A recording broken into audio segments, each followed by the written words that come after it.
नमस्कार दोस्तों, आज मेरे बेटे का जन्मदिन है और मैं आप लोग को एक ट्विस्ट बात बताती हूँ। मेरा बेटा 28 अप्रैल को हुआ है और मैं 27 अप्रैल को मेरा थोड़ा ऐसा महसूस हो रहा था, थोड़ा पेन हो रहा था, तो मुझे लगा कि अब मुझे हॉस्पिटल जाना चाहिए। तो मैं 10 बजे रात को मैं, मेरे पति और मेरी सास हॉस्पिटल के लिए निकले। तो हमारा घर में ही ऑटो था, मेरे पति ऑटो चला रहे थे, हमें जाना था हॉस्पिटल। लेकिन जो रात का समय था, हम यहाँ नए थे, हमें पता नहीं था कि रास्ता कौन सा है। तो जिस रास्ते में हॉस्पिटल था उस रास्ते में ना जाके हम दूसरे रास्ते में चले गए। तो कुछ देर बाद मैंने रास्ता जो था बहुत ही पतला था, हमारा जो टेम्पो था, ऑटो था, वो नाले में फंस गया। अब मैं तो वो मेरे पति को याद आ रही, ये रास्ता तो नहीं है, तो दूसरा रास्ता है। तो ऑटो को घुमाना चाहें तो ऑटो का एक पिछला चक्का फंस गया।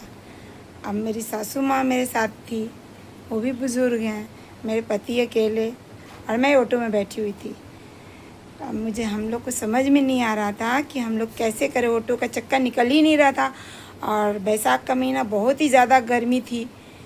तो फिर बहुत प्रयास किए, नहीं निकले। मैं ऑटो में बैठी थी, फिर मैं बाहर आ गई ऑटो से। मैंने सोचा कि शायद मैं कुछ कोशिश कर सकती हूँ। मुझे तो दर्द हो रहा था, लेकिन उस वक्त लग रहा था कि कैसे वो चक्का नाले से बाहर आए। फिर मैंने ऑटो से बाहर निकला और मैंने कुछ नहीं किया, बस धीरे से मैंने धक्का दिया और मैंने अपने पेट में बच्चे को ही बोला कि बाबू तू भी संघर्ष कर। तो वो भी और मैं भी वो पेट से ही संघर्ष कर रहा था और मैंने धक्का दिया तो हमारा ऑटो नाले से बाहर आ गया और मैं बहुत खुश हुई। फिर मैं हॉस्पिटल पहुंची तो वहाँ पड़ी नर्स झूठ बोलती है कि तुम्हारा अभी 1 महीना बाकी है, क्योंकि हम लोग सरकारी हॉस्पिटल में गए थे। उस वक्त उस हॉस्पिटल की स्थिति अच्छी नहीं थी, अभी बहुत अच्छा हो गया वो हॉस्पिटल, सबको ही बोलते बहुत अच्छा हो गया वो 1 महीना। फिर मैं रात को वहाँ बाहर बैठे वो लोग मुझे सीट दिए, लेकिन सीट बहुत ही गंदा था तो मैं नहीं गई सीट में। फिर मैं 12 बजे तक 1 2 3 बजे तक फिर मैं अपने पति को बोली नहीं घर चलिए। फिर मैं घर आ गई। घर आई, उसका दूसरे दिन सुबह 9 बजे मुझे ऐसा लग रहा था कि आज मेरा बच्चा आएगा। तो फिर मेरे पति, मेरी माँ बोली दूध रोटी खाओ, और मुझे खाना बिल्कुल ही अच्छा नहीं लग रहा। वो मुझे ज़बरदस्ती दूध रोटी खिला रही है। वो दूध रोटी ली और मुझे ज़बरदस्ती 1 रोटी खिलाई। मैं किसी तरह खा करके हॉस्पिटल गई और हॉस्पिटल में 3रे फ्लोर पर मेरा बेड मिला। वहाँ पर ही मेरी माँ मुझे 2 बार 3 बार ऊपर नीचे करते करते मैं इतना थक गई कि मैं बोली अब मैं चल नहीं पाऊँगी। और फिर मैंने अपने पेट में जो बच्चा ने आने के लिए संघर्ष कर रहा था, मैंने उसे समझाया बाबू थोड़ा सा इंतज़ार करो, क्योंकि कष्ट तुम्हें भी हो रहा, कष्ट मुझे भी हो रहा है। तो मेरी माँ ने तुरंत क्या किया, 1 गिलास दूध दिया, उसमें 1 चम्मच घी डाला। नर्स लोग सब देख रही है, हंस रही है कि अब क्या कर रही है बड़ा। तो वो लोग मैंने हंस रही थी कि देखो इसकी माँ कितनी कोशिश कर रही है कि बच्चा है आसानी से हो जाए, उससे भी कोई कष्ट ना हो, माँ भूखी नहीं रहे, दोनों माँ बच्चा का पेट भर जाए। फिर 9 बजे मुझे 9:30 बजे एडमिट किया गया और बहुत ही कष्टों के बाद मेरा बच्चा 3:40 पर हुआ। तो मैं बहुत खुश हुई।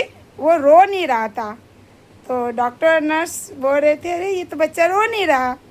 तो उन्होंने मेरे बच्चे को बहुत अच्छे से साफ़ सुथरा किया और उसे उल्टा टांग दिया और उसके पिछवाड़े में 2 थप्पड़ मारा ताकि वो रोए, क्योंकि बच्चे का रोना ज़रूरी होता है। वो फिर रोने लगा तो उन्होंने मुझे गोद में दिया।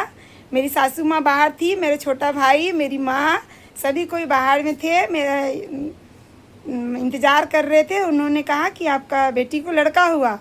मेरी सासू माँ बहुत खुश थी, सारे लोग बहुत खुश थे। तो सारे लोग जाने की, तो जब मेरे बच्चे को बाहर लाया गया दिखाने के लिए कि ये देखिए आपका लड़की का बच्चा हुआ है, तो मेरा छोटा भाई विश्वास नहीं कर रहा कि ये मेरा दीदी का बच्चा है। पर आप लोग गलती हुआ है, कहीं दूसरे का तो बच्चा नहीं है, क्योंकि मैं सावनी हूँ और मेरा बेटा बहुत ही गोरा था, बहुत ही गोरा। तो मेरी सासू माँ तो विश्वास कर ली क्योंकि उनका बेटा बहुत गोरे हैं, और मेरी माँ मेरे भाई विश्वास नहीं कर पा रहा था। और मेरा भगिना है, वो इतना खुश हुआ कि इतना सुंदर, इतना गोरा मेरा भगिना। तो ये इतनी सारी खुशियाँ एक पहले मैं बोल नहीं पा रही हूँ। मैं बेटी थी, फिर पत्नी बनी, फिर माँ बनने का सौभाग्य मिला मुझे। तो ये सब मैं आप लोगों के साथ साझा करती हूँ, और मुझे ऐसा मैं आप लोग से उम्मीद करती हूँ कि मेरा ये वीडियो बहुत ही अच्छा लगेगा। धन्यवाद। अगर कुछ बोलना है तो प्लीज़ मुझे कमेंट करके बताइएगा कि आप लोग जो माएँ हैं, जो माँ बनी हुई हैं या बनने वाली हैं या बन चुकी हैं, कि इसमें आप लोग के साथ भी ऐसा कुछ हुआ है। बस अगर बच्चा पेट में रहे तो अच्छा बात बोलिए, अच्छा बात सोचिए और शुद्ध शाकाहार खाइए। धन्यवाद। नमः शिवाय।